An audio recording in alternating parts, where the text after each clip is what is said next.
What's up everybody, welcome back to the channel. In this video I will be showing you how to install the mouse toggle application in the Firestick.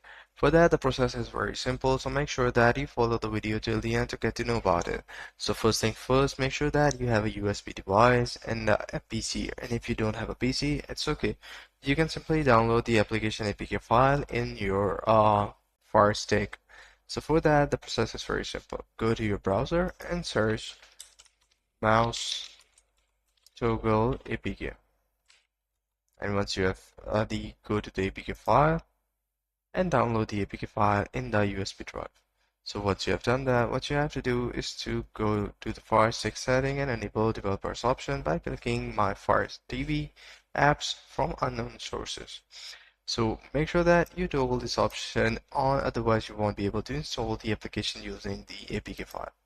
Install the downloader app from the Amazon App Store. In the downloader, enter the URL to download the mouse toggle application.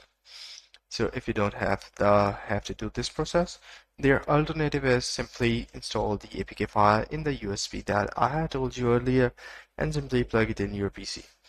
So once you have done that, you plug it in your Firestick. So once you have done that, what you have to do is to install the APK and launch the mouse toggle application. Enable the mouse services in the app setting and toggle it on. To activate, double-click the play and pause button on your Firestick remote to bring up the mouse pointer. So that's how you can do it.